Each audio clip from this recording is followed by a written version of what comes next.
আসসালামু আলাইকুম ভাই। ওয়ালাইকুম আসসালাম। তুই ভাই আমরা তো জানা না আর হলাই ওকে ভাই। ওই গেরে বিয়ে শাদী করানো যায় বিভিন্ন জায়গা থেকে পত্র চাইয়ে বালা প্রস্তাব হয়নি। অনেক প্রস্তাব আছে মোটামুটি হিসাবে ফ্যামিলিও বালা। অন আগামী শুক্রবার হিসেবে বিয়ে আছে। অন আছে আমরা দাওয়াত দিতে আমরা আল্লাহ জান লাগবে ভাই। তুই তোর হোলারে বিয়ে দে, নইলে তোর মাইয়ের বিয়ে দে। আর কাছে কি ভাই আমরা হচ্ছেন আমাদের ফ্যামিলির মুরব্বী। আমরা হচ্ছেন আর বড় ভাই। মানে আমরা যদি এই বিয়ের মধ্যে না যান তাহলে বিয়ে হইবে না ভাই। আয় তোর কি বড় ভাই সম্মান রাখছ তুই। এদিকে দোয়ান করতে মানুষের সামনে সামান্য কত জমির জন্য আমার যে অপমান করছ, আয় তো কোনো বিয়ে যাইতাম না। ভাই আইসি মূর্খ মানুষ নাকি আমার মতন এত পড়ালেখা করছি ভাই। এদিন আসলে মাথাটা একটু গরম আছিল। সংসারের মধ্যেও যায় যে আমি সংসারটা চালাইতাম খুব কষ্ট হচ্ছে ভাই। এদিন আপনারা তো অনেক কি করছি না করছি ভাই আমার মনে করছে নিয়ে না আপনার বড় ভাই ভাই এই ফ্যামিলি এত মানুষ জানে যে আমরা দুই ভাই মানে আমরা যদি আর হলা বিয়ে নিতে না যান আমি খুব বেশি কি ভাই আমরা যাইতে হইব ভাই আমরা জান লাগবে ভাই।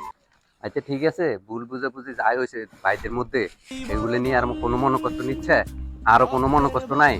তোর ছেলের যাবতীয় বিয়ের তাই দায়িত্ব আমি নিলাম, টাকা পয়সা যা লাগে আমি দিব।